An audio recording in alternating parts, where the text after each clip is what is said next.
Ma sœur s'est enfuie avec mon mari, me laissant son fils mourant. 15 ans plus tard, ils en riaient jusqu'à ce que le garçon qu'ils avaient abandonné entre dans la pièce. Je me souviens d'être arrivé dans l'allée ce soir-là, le crissement de mes freins résonnant dans l'air vif de l'automne. Le genre d'air qui sent les feuilles mortes et la pluie à venir.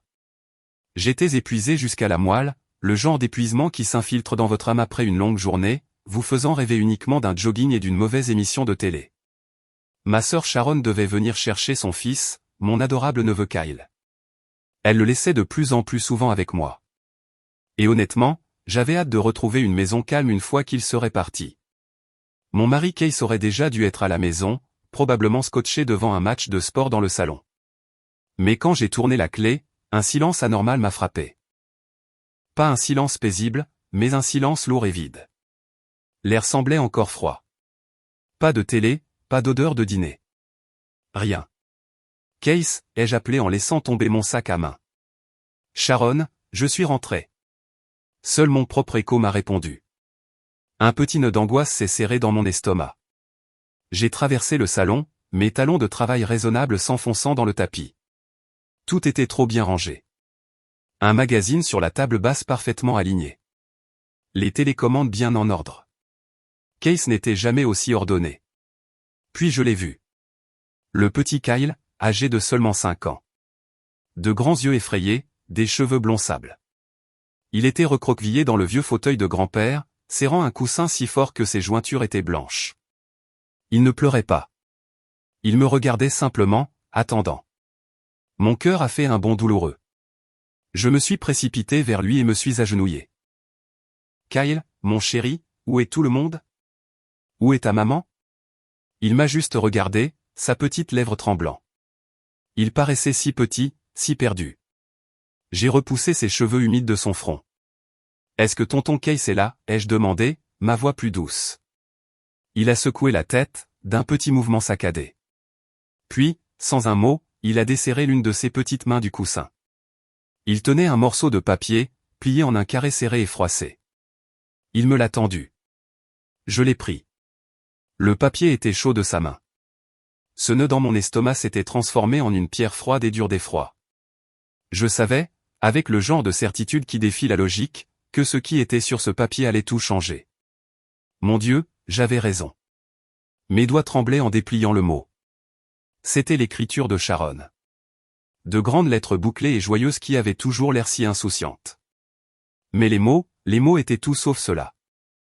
Brenda, je suis tellement désolé de faire ça dans une lettre. Je sais que c'est lâche. Au moment où tu liras ceci, Case et moi serons loin. Nous sommes amoureux, Bren. Depuis un moment. Nous allons commencer une nouvelle vie quelque part où nous pourrons être heureux. Je ne peux pas emmener Kyle avec moi pour l'instant. Ce n'est pas le bon environnement pour un enfant. Je sais que tu prendras soin de lui. Tu es meilleur à ça de toute façon. S'il te plaît, n'essaie pas de nous retrouver. Sharon. Je l'ai lu une fois, puis deux. Les mots se sont brouillés en un fatras insignifiant. Cela ressemblait à une mauvaise blague tordue. Ma sœur, mon mari. Non, ce n'était pas possible. Nous étions une famille. Case et moi étions mariés depuis 10 ans. Sharon était ma petite sœur, celle que j'étais censé protéger. Mes jambes se sont dérobées. Je me suis effondré sur le sol. La lettre serrée dans ma main. Un bourdonnement a commencé dans mes oreilles. Kyle me regardait toujours avec ses immenses yeux solennels. Il ne comprenait pas les mots, mais il comprenait le sentiment. Il comprenait le désastre. Mon esprit s'emballait, cherchant une explication. N'importe quelle explication. Peut-être que quelqu'un les a forcés. Peut-être un malentendu. J'ai titubé jusqu'à la cuisine, ma main tremblant si fort que je pouvais à peine composer le numéro de Case. Directement sur la messagerie vocale. Son message d'accueil joyeux et professionnel m'a fait l'effet d'une gifle. Le numéro de Sharon, directement sur la messagerie vocale. Son message enjoué a retenti. Ils étaient partis, ensemble. Puis je l'ai vu, sur le comptoir en granit brillant à côté de la corbeille de fruits, une liasse de papier. Je les ai ramassés. La première page était un document juridique. Requête en dissolution de mariage. Des papiers de divorce. Et là, au bas de la dernière page, se trouvait sa signature. Le paraphe familier et confiant de Case. Il avait signé. Il avait planifié cela. La pierre froide dans mon estomac s'est brisée, remplacée par une rage blanche et brûlante. Ils n'étaient pas seulement partis. Ils avaient comploté. Ils m'avaient menti en face jour après jour pendant qu'ils planifiaient leur grande évasion. J'ai pensé aux dernières semaines. Case, distant, travaillant tard. Sharon, toujours une reine du drame, soudainement sereine. Chaque souvenir s'est mis en place. Un nouveau tour de couteau dans la plaie. Le petit Kyle est entré dans la cuisine et a tiré sur ma manche. Tante Brenda, a-t-il murmuré, maman et tonton Case sont partis en voyage. J'ai baissé les yeux vers son visage innocent, et la rage s'est dissoute en une vague de chagrin pur et déchirant. Comment pouvait-il lui faire ça? Comment une mère pouvait-elle simplement laisser son enfant derrière elle comme un bagage oublié? Je l'ai pris dans mes bras, enfouissant mon visage dans ses cheveux doux. Il était tout ce qu'il me restait de ma famille, et j'étais tout ce qu'il avait. Pour vraiment saisir la cruauté de ce que Sharon a fait, il faut comprendre le mensonge qu'elle a tissé des mois avant de disparaître. C'était un chef-d'œuvre de manipulation entièrement basé sur mon amour pour elle et Kyle. Je me souviens si clairement de ce jour. Un samedi à la fin du printemps, j'essayais de redonner vie à mes plants de tomates d'allure triste quand la voiture de Sharon a dérapé dans l'allée. Elle en est pratiquement tombée, le visage pâle, strié de larmes. Ma première pensée a été un accident de voiture. Sharon, qu'est-ce qu'il y a? Qu'est-ce qui ne va pas? Ai-je crié en me précipitant vers elle. Elle s'est effondrée dans mes bras, sanglotant hystériquement. C'est Kyle, a-t-elle étouffé. Oh mon Dieu, Brenda, c'est Kyle. Mon cœur battait la chamade. Kyle était mon monde. Je ne pouvais même pas supporter l'idée qu'il lui arrive quelque chose. Je l'ai fait entrer, l'ai assise, lui ai fait du thé, mes mains tremblaient. Après quelques gorgées, elle s'est suffisamment calmée pour parler. Ses yeux, écarquillés par une terreur que, dans ma naïveté, je croyais réelle, ont rencontré les miens. Les médecins, ils ont fait des tests, a-t-elle murmuré, sa voix à peine audible. Il a une maladie sanguine rare. C'est en phase terminale, Brenda. La tasse de thé m'a glissé des doigts, se brisant sur le carrelage. Je ne l'ai même pas remarqué. Quoi? Qu'est-ce que tu racontes? Ils ont dit. Ils ont dit qu'il lui restait 6 mois, peut-être moins. Elle a enfoui son visage dans ses mains, ses épaules secouées de sanglots. 6 mois. Comment suis-je censé regarder mon propre bébé mourir? Je ne peux pas le faire, Bren. Je ne suis pas assez forte. Chaque fois qu'il dit qu'il est fatigué, ça me tue. J'étais complètement anéanti. Pour Kyle, ce magnifique garçon dont la vie était tragiquement écourtée. Et pour ma sœur, confrontée au pire cauchemar de tous les parents. Je l'ai prise dans mes bras. Je suis tellement désolé, Sharon, ai-je murmuré, des larmes coulant sur mon propre visage. On va s'en sortir. Quoi que tu aies besoin, je suis là. On demandera un deuxième avis. Les meilleurs médecins. Elle s'est reculée en secouant la tête. Ça ne sert à rien. Ils ont dit que c'est définitif. Pas de traitement. Ses yeux suppliaient. Brenda, je ne peux pas. Je ne peux pas être là pour regarder ça. Je sais que ça semble horrible, mais je ne peux pas. Et puis elle a prononcé la phrase qui a scellé nos destins. Pourrais-tu m'aider avec lui, juste pour un petit moment? Laisse-moi avoir un peu de temps pour digérer ça. J'ai juste besoin d'une pause de ce rappel constant. Bien sûr, j'ai dit oui. Que pouvais-je dire d'autre? Ma sœur s'effondrait et son fils était mourant. Je lui ai dit de l'amener chaque fois qu'elle avait besoin d'une pause. Je ferais n'importe quoi pour alléger son fardeau. Je n'avais aucune idée que je n'allégeais pas son fardeau. Je devenais sa voix de secours. Elle n'était pas une mère en deuil. Elle était une stratège brillante et sans cœur, et elle venait de me jouer parfaitement. Après ce jour, ma maison est devenue la deuxième maison de Kyle. Au début, c'était juste les week-ends. Sharon le déposait le vendredi, les yeux rouges et gonflés. Elle me serrait dans ses bras, me remerciait profusément, m'appelait sa sauveuse. J'ai juste besoin de ne pas y penser pendant quelques jours, tu sais, disait-elle, la voix brisée, juste pour me sentir normal à nouveau. Et je la croyais. Je passais le week-end à choyer Kyle, essayant de remplir ces derniers mois avec autant de joie que possible. Des sorties au parc, de magnifiques châteaux en Lego, des dessins animés jusqu'à ce que nous nous endormions tous les deux sur le canapé. C'était un garçon calme et doux, et il semblait se fatiguer très facilement, ce qui ne faisait que confirmer l'histoire de Sharon dans mon esprit. Mais les week-ends ont commencé à s'allonger. Des dépôts le jeudi, des récupérations tard le dimanche soir, puis des semaines entières. Ses appels sont devenus moins fréquents. Quand je parvenais à la joindre, elle semblait distante, distraite. « Comment tu tiens le coup, Sharon ?» demandai-je, inquiète. « Ça va » répondait-elle, la voix plate. Juste occupée à essayer de me changer les idées. Case, mon mari, était merveilleux à ce sujet au début. « Quoi que ta sœur ait besoin, Bren, disait-il en ébouriffant les cheveux de Kyle. On est une famille. En y repensant, son attitude de soutien me retourne l'estomac. Il ne me soutenait pas. Il facilitait sa propre liaison. Chaque heure supplémentaire que Kyle passait avec nous était une heure de plus qu'il pouvait passer avec Sharon. Le malaise a commencé à s'insinuer lentement. Un soir, mon amie Jessica a appelé. « Et, tu ne devineras jamais qui j'ai vu en ville » a-t-elle dit.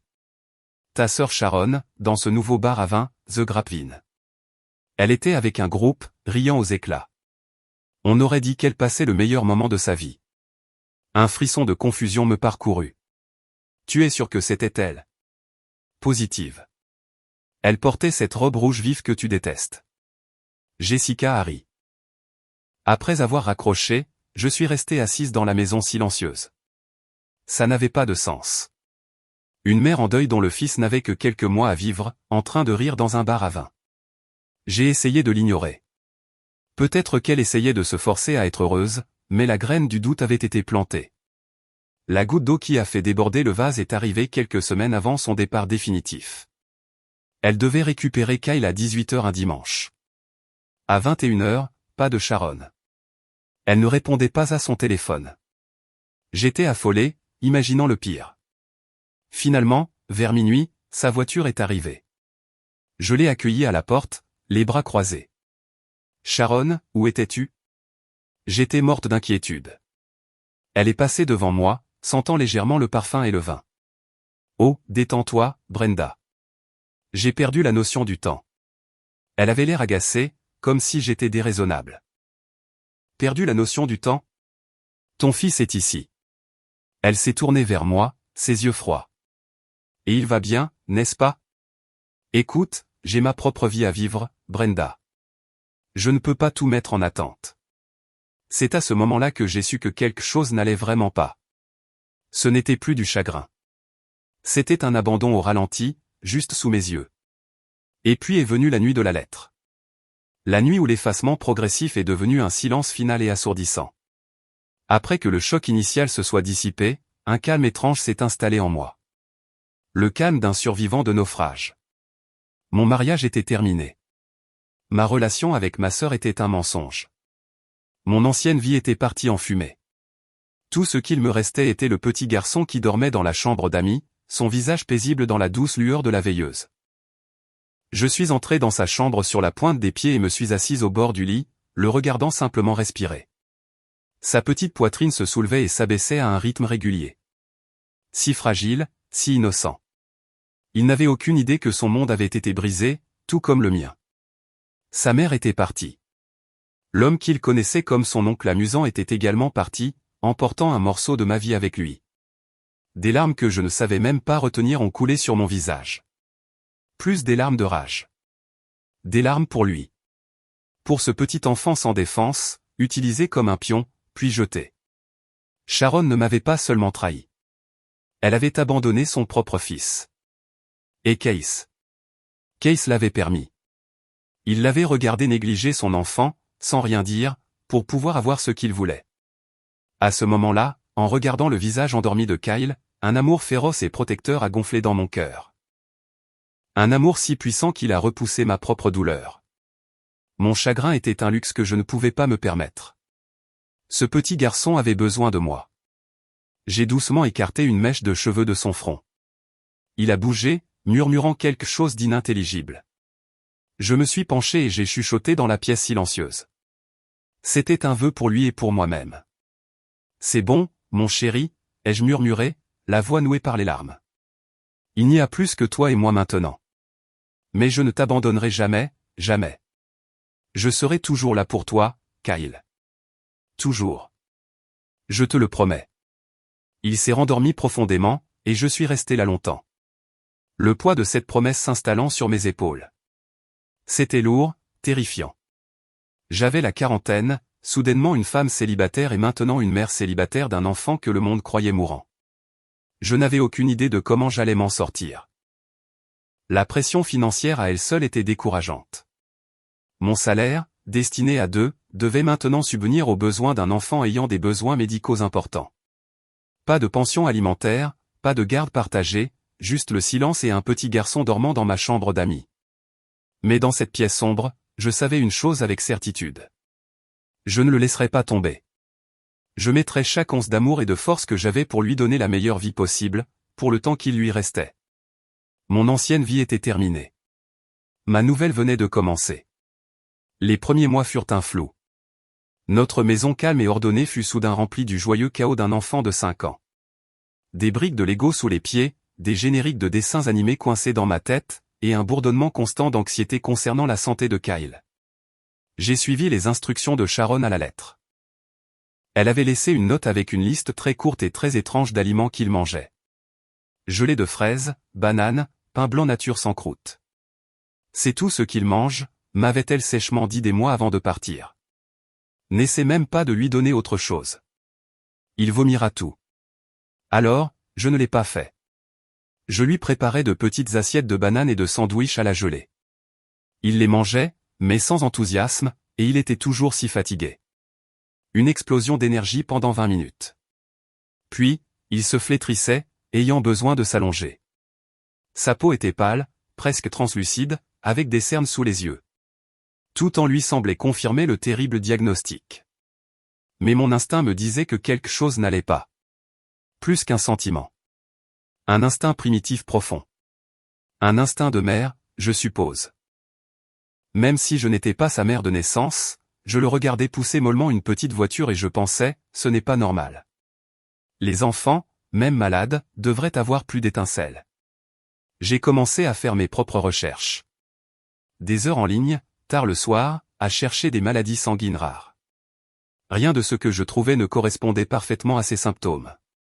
Il y avait toujours des incohérences. Le point de bascule est arrivé un après-midi au terrain de jeu. Il était si excité pour les balançoires. Je le poussais doucement, il riait, ses petites jambes donnant des coups de pied, mais après moins de 5 minutes, il a demandé d'arrêter. Je suis fatigué, tante Brenda, a-t-il murmuré, la voix lasse. Il a appuyé sa tête contre mon côté sur le banc et s'est endormi en quelques minutes. C'en était trop. Je ne pouvais pas rester là à le regarder s'éteindre. Sharon avait dit qu'un deuxième avis ne servait à rien, mais Sharon était une menteuse et une lâche. Je ne faisais plus confiance à un seul mot qu'elle avait jamais prononcé. Le lendemain, j'ai pris un rendez-vous. Pas avec notre médecin de famille local. Je voulais un regard neuf, un spécialiste de haut niveau. J'ai trouvé une hématologue pédiatrique très recommandée, le docteur Evans, à l'hôpital de la ville. C'était cher. J'ai dû utiliser l'argent d'un petit héritage que ma grand-mère m'avait laissé, mais peu importe. C'était plus important que n'importe quel compte d'épargne. J'ai emmitouflé Kyle et nous sommes allés en ville. Je me souviens d'être assise dans la salle d'attente, les mains moites, le cœur battant à tout rompre. Kyle était sur mes genoux, regardant tranquillement un livre d'images. J'étais terrifié par ce que le médecin allait dire. Une partie de moi craignait qu'elle confirme mes pires craintes, mais une plus grande partie de moi criait que c'était la bonne chose à faire. Je devais connaître la vérité, aussi douloureuse soit-elle. Le docteur Evans était une femme au visage bienveillant avec des yeux vifs et intelligents. Elle a écouté patiemment pendant que j'expliquais, butant sur les mots, racontant le diagnostic de Sharon. J'ai observé son visage, mais il est resté neutre, professionnel. Elle a examiné Kyle, douce, minutieuse, le faisant rire en vérifiant ses réflexes. Tension artérielle, cœur, ganglion. Puis elle nous a envoyés pour des analyses de sang. Kyle a été courageux, grimaçant seulement un peu. Nous avons attendu ce qui a semblé une éternité. Finalement, une infirmière nous a rappelés. Le docteur Evans avait les résultats. Mon cœur était dans ma gorge. Le docteur Evans m'a regardé, son expression sérieuse. Brenda, a-t-elle dit, sa voix douce mais ferme. J'ai examiné les analyses de sang de Kyle. Nous avons fait un bilan complet. J'ai retenu mon souffle. Elle a pris une profonde inspiration.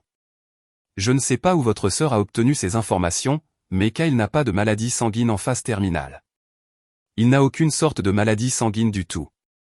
Le soulagement qui m'a envahi était si intense qu'il m'a presque fait m'évanouir. Un poids physique s'est soulevé de ma poitrine. Des larmes silencieuses de joie coulaient sur mon visage. Kyle allait vivre. Il allait s'en sortir. Mais le docteur Evans n'avait pas fini. Elle s'est penchée en avant, ses yeux un mélange de sympathie et de colère. Cependant, a-t-elle dit, sa voix baissant. Kyle est un petit garçon très malade. Ses résultats sont alarmants. Il souffre de malnutrition sévère. Il est anémique avec des carences importantes en vitamines et minéraux sur toute la ligne. La pièce est redevenue froide. Malnutrition. Elle m'a regardé d'un air accusateur. Ce garçon n'est pas mourant, madame. Il est en train de mourir de faim. Le mot flottait dans l'air. Mourir de faim. À cet instant, chaque pièce du puzzle s'est mise en place. Sa fatigue, sa peau pâle, son manque d'appétit pour autre chose que le sucre et les féculents. Ce n'était pas une maladie. C'était de la négligence. Une négligence criminelle. Le soulagement que j'avais ressenti quelques instants plus tôt a été remplacé par une rage blanche, aveuglante et brûlante. Sharon ne m'avait pas seulement menti pour se débarrasser de son fils.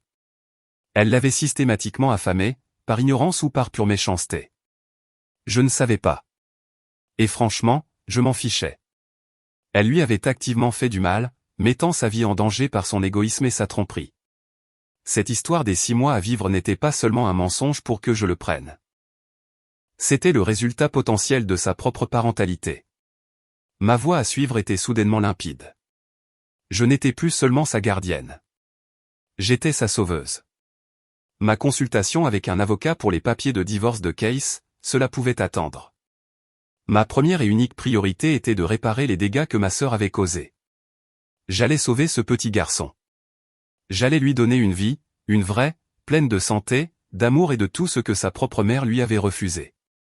Les années qui suivirent furent un témoignage du pouvoir de guérison de l'amour et de la soupe au poulet. Littéralement.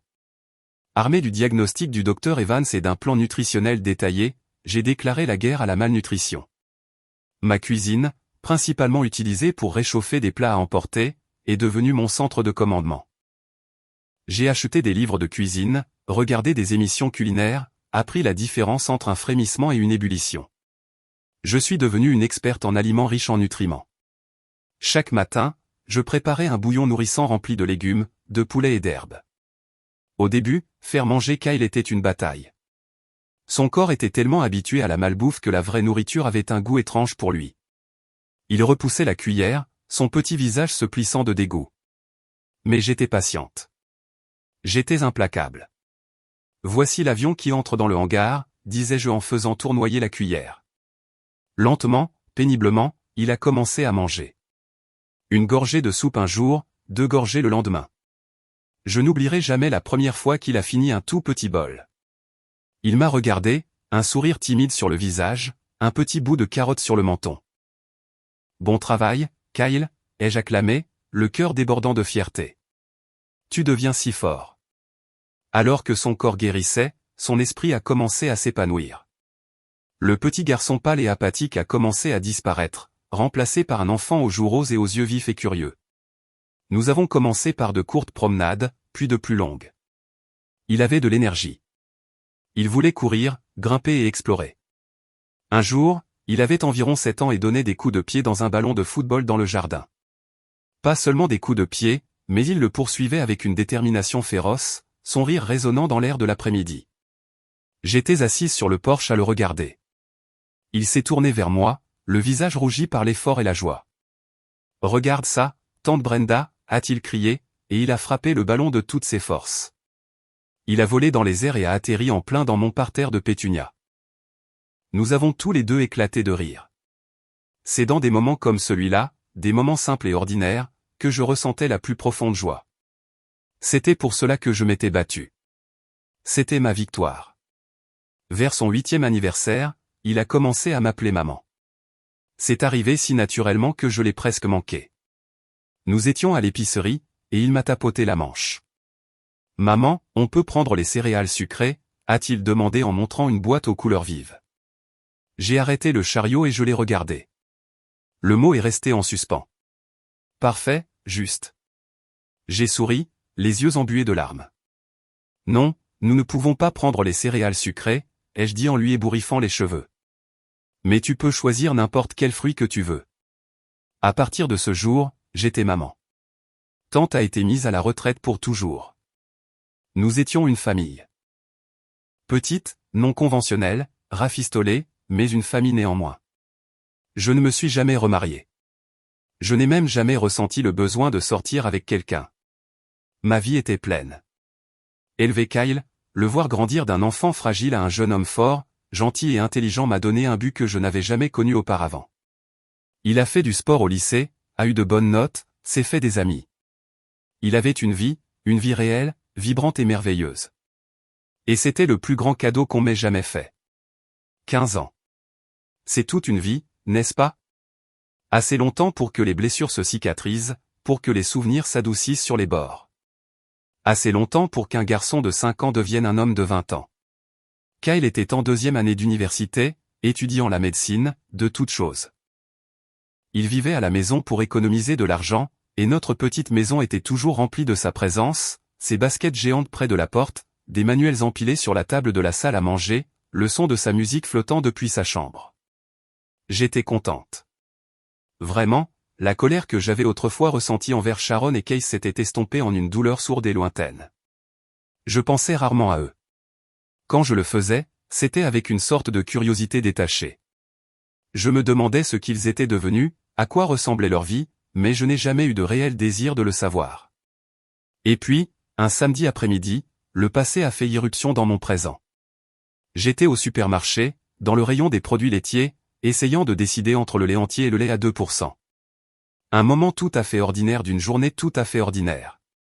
Brenda, c'est bien toi. La voix. Plus âgée, un peu plus rauque, mais je l'ai reconnue instantanément. Un choc glacial m'a traversé, si intense que mes doigts sont devenus engourdis. Je me suis figé, ma main planant au-dessus des cartons de lait. Lentement, je me suis retourné. C'était elle, Sharon. Plus forte, avec de fines rides gravées autour de ses yeux et de sa bouche. Ses cheveux autrefois blonds vifs étaient maintenant d'une couleur cuivrée et délavée, mais c'était incontestablement elle. Elle souriait, un sourire éclatant et joyeux, comme si nous nous étions vus la semaine dernière à un barbecue familial. Sharon, ai-je dit. Ma voix était raide, étrangère à mes propres oreilles. Je savais que c'était toi. Ça fait longtemps, hein, a-t-elle gazouillé en se rapprochant. Un nuage de parfum doux et écœurant m'a enveloppé. Mon esprit s'est vidé. Toutes les choses que j'avais imaginé lui dire si jamais je la revoyais. Les accusations furieuses, les questions larmoyantes, tout a disparu. J'étais simplement paralysé. Juste à ce moment-là, un homme s'est approché et a mis son bras autour de ses épaules. C'était Case. Il était plus bedonnant maintenant, ses cheveux s'amincissaient, mais il avait le même sourire suffisant dont je me souvenais trop bien. « Et, qu'est-ce qui se passe ?» a-t-il dit. Puis ses yeux se sont posés sur moi. Son sourire s'est élargi. « Attends une minute, Brenda. »« Eh bien, ça alors ?» Il m'a regardé de haut en bas. Une lueur de quelque chose. Pitié? Mépris? Dans ses yeux. « Eh bien, regarde-toi, Brenda. Le temps n'a pas été très tendre, hein. » J'ai serré les dents si fort que ma mâchoire m'a fait mal. La paralysie s'est rompue. Cette vieille rage familière, dormante depuis si longtemps, est revenue en force. Comment osait-il? Comment osait-il se tenir là, souriant et plaisantant après ce qu'ils avaient fait? Après avoir fait exploser ma vie et laissé un enfant pour mort, il se tenait là, agissant comme si de rien n'était. Comme si 15 ans de silence et de douleur pouvaient être effacés d'un salut joyeux dans le rayon des produits laitiers. J'ai retrouvé ma voix. Elle est sortie basse et dangereuse. Qu'est-ce que vous croyez faire? Sharon a carrément ri. Un son léger et tintant qui m'a donné la chair de poule. Oh, allez, Brenda. Ne sois pas comme ça. Ça fait 15 ans. Tu n'es pas contente de nous voir? Contente? J'étais sans voix devant son audace. Voyant l'expression de pur dégoût sur mon visage, elle a juste souri avec suffisance. Ne sois pas si en colère, a-t-elle dit en agitant une main dédaigneuse. Passons l'éponge. D'ailleurs, a-t-elle ajouté, ses yeux brillants de malice, tu n'es pas contente d'avoir pu passer tout ce temps avec Kyle? Ça a dû être sympa pour toi d'avoir un enfant à la maison. Ça t'a donné quelque chose à faire, non? Mon sang s'est glacé. Elle essayait de présenter l'abandon de son propre enfant comme une faveur qu'elle m'avait faite. Case a ricané à côté d'elle, appréciant clairement mon inconfort. Ouais, Bren. Comment va ce petit morveux, d'ailleurs? Comment il s'appelait déjà? Brad? Matt? Son nom est Kyle, ai-je lâché, ma voix glaciale. C'est ça, Kyle, a dit Sharon en levant les yeux au ciel. Cette petite expérience ratée. Est-ce qu'il est, tu sais, toujours là? Elle l'a dit nonchalamment, comme si elle demandait des nouvelles d'une vieille voiture probablement dans une casse maintenant. Il le croyait mort. Bien sûr qu'il le croyait. Il l'avait laissé pour mort, et ils avaient simplement supposé que leur plan avait fonctionné. La cruauté de la chose m'a coupé le souffle. Toujours célibataire, Brenda, a ajouté Case, son sourire s'élargissant. J'imagine que tu as raté ta chance de trouver quelqu'un d'autre. Sharon et moi, par contre, on est toujours follement amoureux. Je n'ai pas répondu. J'ai refusé de leur donner la satisfaction de me voir contrarié. Je suis resté là, mon panier de courses serré comme un bouclier. Mon silence semblait les amuser. Es-tu toujours amer d'avoir été quitté, a dit Sharon avec suffisance. C'est dommage, vraiment. Tu ne peux même plus demander de pension alimentaire ou de pension pour enfants, n'est-ce pas? Prescription et tout ça. Elle a fait un clin d'œil comme si elle partageait une astuce juridique intelligente. J'ai ressenti un étrange sentiment de pouvoir dans mon calme. Il voulait une réaction. Il voulait des larmes ou des cris. Il n'allait pas l'obtenir. Eh bien, a poursuivi Sharon, l'air ennuyé maintenant qu'elle n'obtenait pas de réaction de ma part. Kyle a peut-être été un raté, mais notre fille est en parfaite santé. C'est une pom-pom girl, tu sais, elle vient d'avoir 14 ans. Ce mot, fille. Il a attiré mon attention. C'était l'information dont je ne savais pas avoir besoin. L'arme parfaite et inattendue. J'ai tourné mon regard vers Case. Tu as une fille, ai-je demandé, ma voix neutre. Il a bombé le torse avec fierté. Ouais. C'est la chose la plus mignonne que tu aies jamais vue. Né un an après que Sharon et moi nous soyons mis ensemble. Mais pendant qu'il parlait, j'ai observé le visage de Sharon. Son masque joyeux avait glissé. Elle avait l'air nerveuse, mal à l'aise, et j'ai su avec une certitude absolue qu'il y avait plus à l'histoire. Je les tenais. J'ai laissé le silence s'installer un instant, observant le sang-froid de Sharon s'effriter. Alors, tu es tombée enceinte juste après être partie, hein, ai-je demandé, mes yeux fixés sur les siens. Son expression s'est durcie. Case, inconscient de tout, s'est interposé pour la défendre. Bien sûr, elle est de moi. Comme je l'ai dit, né un an après que nous ayons commencé notre nouvelle vie ensemble. À ces mots, Sharon a tressailli. Un mouvement minuscule, presque imperceptible, mais je l'ai vu. Son expression nerveuse m'a tout dit. Quelque chose clochait.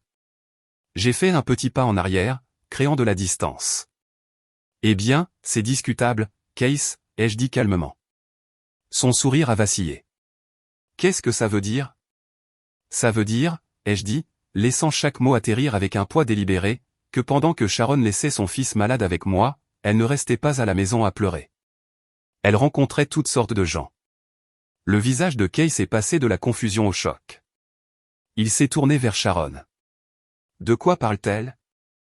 Je n'ai pas laissé Sharon répondre. J'ai parlé directement à Case. Tu veux savoir ce que j'ai fait après que vous vous soyez enfui?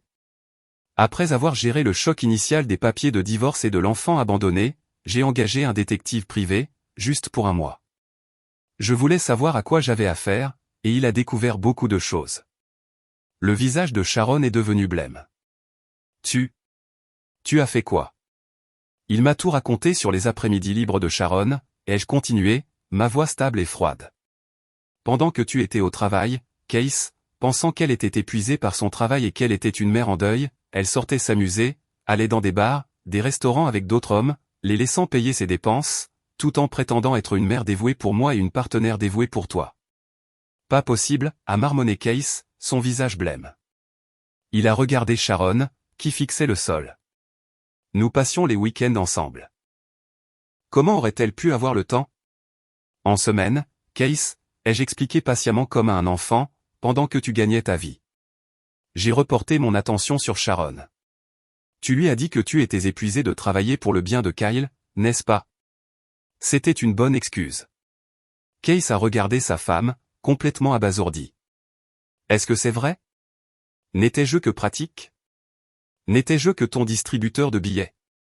Sharon est restée silencieuse, évitant son regard, souhaitant clairement que le sol l'engloutisse.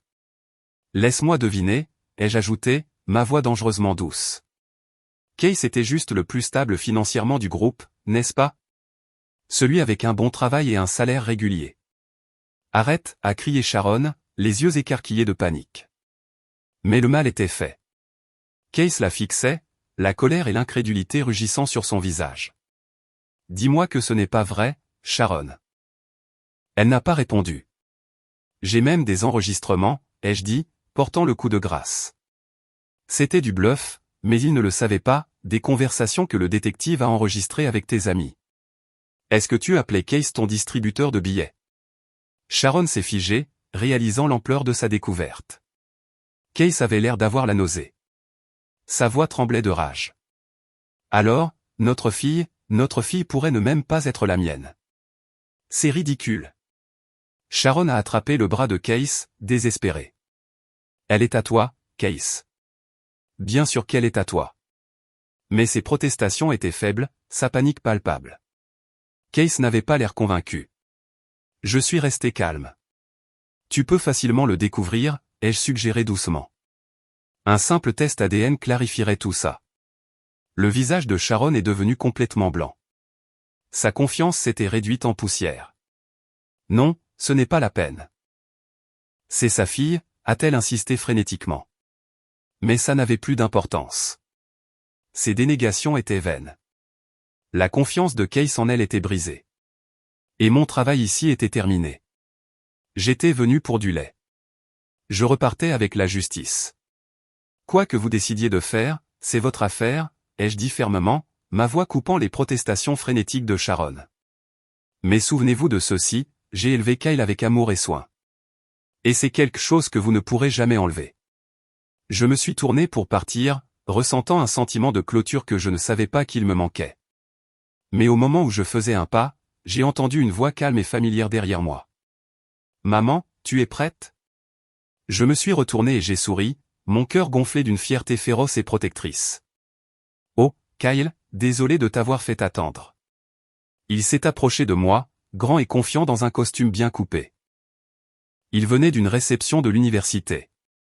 Il a posé une main réconfortante sur mon épaule. Ce n'est pas grave. Allons-y, Sharon et Case le fixaient, la bouche bée. Ils avaient du mal à concilier le jeune homme compétent et en bonne santé qui se tenait devant eux avec l'enfant frêle et mourant de leurs souvenirs. Attendez, a murmuré Sharon, sa voix tremblant alors qu'elle pointait un doigt hésitant. Est-ce que c'est Kyle? Il se tenait droit, le regard fixe. Il ne ressemblait en rien à l'enfant qu'elle avait abandonné. Oui, ai-je dit, ma voix vibrant de fierté. C'est Kyle. Il a 20 ans maintenant, et il s'épanouit. La voix calme et claire de Kyle a suivi la mienne.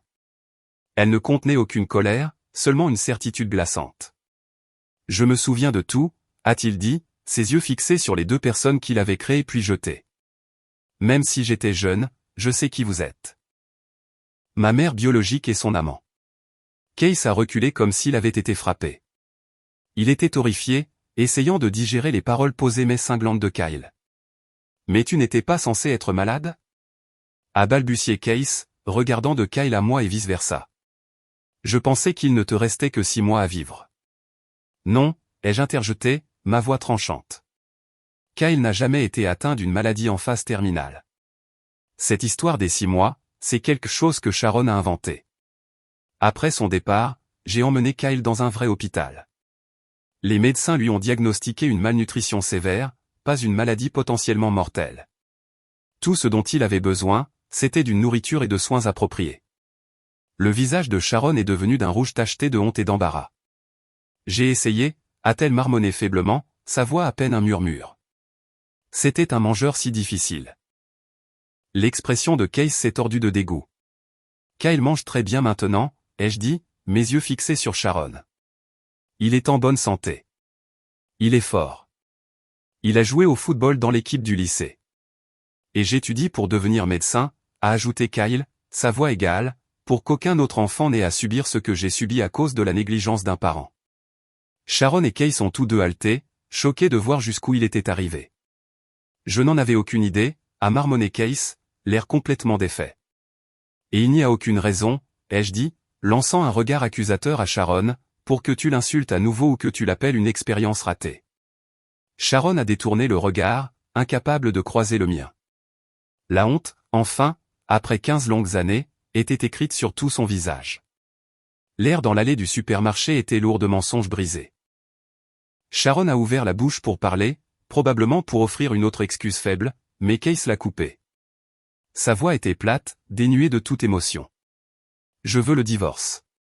Les yeux de Sharon se sont écarquillés de panique. Quoi? Non, Case, tu ne peux pas être sérieux, s'est-elle écriée en s'accrochant à son bras. Mais son expression était de pierre. Il l'a repoussée. Après avoir appris comment tu as négligé ton fils, comment tu m'as menti pendant 15 ans. Je ne peux pas rester avec toi. Je ne peux même plus te regarder. C'est un malentendu. Elle est devenue frénétique, sa voix montant à un ton hystérique. Brenda déforme la vérité. Non, ce n'est pas le cas, a dit Case en secouant lentement la tête. Tu m'as traité comme un distributeur de billets, et maintenant je vois la vérité. Toute la vérité hideuse. Il m'a regardé, son visage rempli d'un regret qui arrivait 15 ans trop tard. Brenda, je ne pourrai jamais rattraper ce que j'ai fait. Mais je suis sincèrement désolé. Il a incliné la tête, un geste de défaite et d'excuse. Je n'ai rien ressenti. La colère et la trahison que j'avais autrefois nourries s'étaient depuis longtemps estompées, remplacées par l'amour et la joie d'élever Kyle. Je suis passé à autre chose, Case, ai-je dit fermement. Kyle et moi avons nos propres vies maintenant. Sur ce, je me suis retourné vers mon fils. Allons-y, maman, a-t-il dit, me donnant une légère pression sur l'épaule. Alors que nous commencions à nous éloigner, la voix tremblante de Sharon a retenti. Kyle, attends. Nous nous sommes arrêtés, mais nous ne nous sommes pas retournés. Je suis tellement désolé, a-t-elle sangloté. Je regrette de t'avoir quitté. J'ai pensé à toi tout ce temps. Kyle s'est lentement tourné pour lui faire face. Elle a fait un pas plein d'espoir vers lui, le visage strié de larmes. Mais il a levé la main, l'arrêtant net. Ne fais pas ça, a-t-il dit, sa voix stable et impitoyable. Je me souviens. Je me souviens de toutes les fois où tu me mettais dehors quand des hommes étranges venaient. Je me souviens que tu me disais de me taire et de rester dans ma chambre. Il l'a regardé droit dans les yeux. Et je me souviens du jour où tu m'as abandonné. J'ai décidé ce jour-là que je ne te pardonnerai jamais. Le visage de Sharon est devenu pâle. Tu l'appelles maman, a-t-elle demandé désespérément en me montrant du doigt. Oui, a répondu Kyle sans une seconde d'hésitation. Brenda m'a élevé. Elle m'a aimé. Elle m'a sauvé. C'est ma vraie mère. Sharon est restée figée, la dernière lueur d'espoir s'éteignant dans ses yeux. Elle a finalement compris qu'il n'y avait aucune chance de réconciliation. Il ne restait plus rien pour elle ici. N'essaie plus jamais de nous voir, a dit Kyle fermement. Ce n'était pas une demande. C'était un ordre. Et c'est ainsi que nous sommes partis. Nous avons laissé les décombres de leur vie derrière nous sur ce sol carrelé et froid. Nous n'avons jamais regardé en arrière. Conclusion, les retombées de cette journée au supermarché furent rapides et absolues. J'ai appris par mon amie Jessica, qui avait encore des relations dans mon ancien quartier, que Case avait tenu parole. Il a engagé un avocat et a exigé un test ADN pour leur fille. Les résultats sont revenus exactement comme je l'avais soupçonné. La fille n'était pas de lui.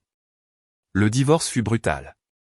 Case a poursuivi Sharon en justice pour dommages et intérêts, pour fraude, pour 15 ans de mensonges. Avec mon histoire pour le soutenir, elle n'avait aucune chance. Il a obtenu la maison, les économies, tout. Il ne lui a laissé que les vêtements qu'elle portait et les conséquences de ses propres choix. Elle a apparemment essayé de répandre des rumeurs sur lui, mais cela n'a fait que se retourner contre elle, la laissant complètement isolée. J'ai bloqué son numéro et tous les nouveaux profils de réseaux sociaux qu'elle a créés. Notre chapitre était clos pour de bon. Quant à Kyle et moi, nos vies n'ont fait que s'améliorer. Il a obtenu son diplôme universitaire avec mention et a été accepté en faculté de médecine. Il a rencontré une jeune femme merveilleuse et ils se sont fiancés au printemps dernier. Le voir si heureux, si réussi, si plein de vie et d'amour, c'est une fierté si profonde qu'elle me met parfois les larmes aux yeux. Nous avons continué à vivre ensemble pendant qu'il terminait ses études, chérissant notre temps en tant que mère et fils. Pour son 25e anniversaire, je l'ai emmené dans un restaurant chic, le genre d'endroit que nous n'aurions jamais pu nous permettre dans les premières années. Nous nous sommes assis à une table tranquille, la lueur des bougies vacillant entre nous. Le serveur a versé du champagne dans nos verres. J'ai levé mon verre. Un toast, ai-je dit, la voix nouée par l'émotion. À l'homme incroyable que tu es devenu. À ton avenir, à ton bonheur. Je suis tellement, tellement fier de toi, Kyle.